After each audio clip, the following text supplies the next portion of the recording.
Hello friends, Cheryl Pressner here with Shawn Petite's creative team. It is my privilege to be sharing with you this junk journal spread that I've titled Slow Stitching. I certainly hope you enjoy it.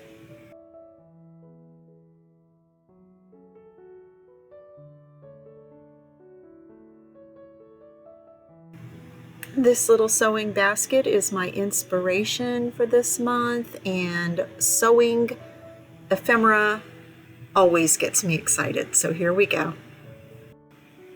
The first thing I wanted to do was to add a green page behind the short pink page so that you wouldn't see that black and white thing behind there, because it is a junk journal, and I wanted these pages to be just pink and green, so I went ahead and got some pink embroidery floss and a needle and just randomly stitched across the top and the bottom.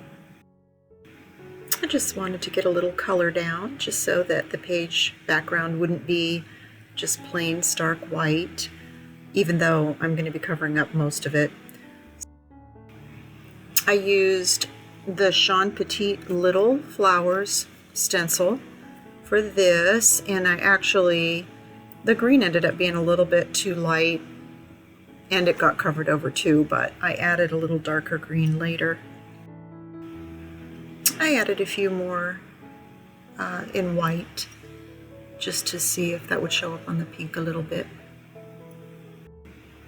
I had a few basic elements from that little storybook that were just so sweet that I wanted to include in the project, and that was one of them. I have a bunch of sewing ephemera and vintage pieces from my grandma and my Aunt Emma, and I used like pattern tissue, and that's from the instruction booklet. And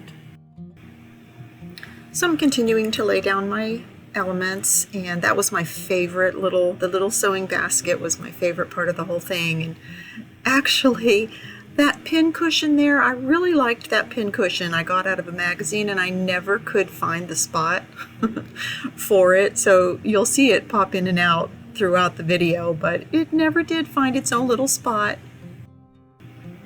Continuing to add, I love that color of that green and that cross hatching, so I wanted to make sure that I had those in there first before I started adding some of the other things in. And I'm just pulling some fabric that I had and different things and seeing what will work. I love to add the pattern tissue paper. It allows the elements underneath to show through, and I really like the way that looks. And I think I kept tearing up that little, making that little piece of fabric smaller and smaller. I thought the words might show up a little bit better if they had a solid background. So here I'm just preparing on that little Simplicity pocket pattern piece a little bit of stenciling with Shawn's little flower stencil. Just using some distress ink to grungy up the edges a little bit just so they don't look freshly cut. Just gluing down the entire element on the page. I'm continuing with the arrangement of the different ephemera that I had sewing, and I had that little piece of seam binding with some pearls sewn on it just sitting over to the side in my stash, so I thought that would look cute, and I kept moving it around the page, but just continuing to reduce the size of that little piece of fabric in there. And then that's just an old tape measure that I had. I decided I wanted to take some paint and just kind of blend some of the edges together. And then before, I had used white acrylic paint on the little flower stencil. This time I used white gesso, and it seemed to show up a little better than the white acrylic paint did. So I just went randomly all over the pages and and did some more of these little flowers. I just think they're so cute. They could be, you can make a lot of things out of these, but anyway, I think they're so cute. I am not sure why, but I love anything that has a little bit of rust on it. And this little tiny pin is so old that it's rusty, and that little piece of fabric was a little piece of one of my Aunt Emma's aprons. I'm using the old type stencil with some distress ink. I think it's in walnut. And that is vintage seam binding. It's so old that it has a really pretty light tan patina to it. So I just used a little tiny makeup brush to get in those little tiny stencils, and I think that turned out real cute. What I'm doing here is I had cut off the flap from the seam binding, and I didn't want it to look like just a straight cut edge. So I went down and just roughed it up to take the weave to look a little jaggedy. I like that look better than just clean cut. I just real quick roughed in a little bit of the walnut stain on the little sewing basket.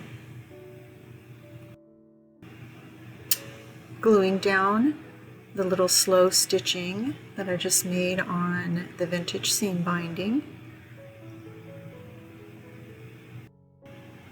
I wanted to add a little paint and a little bit of fine liner to continue the little wallpaper background behind the basket before I put the piece of rickrack. That's really old rickrack too. I love it.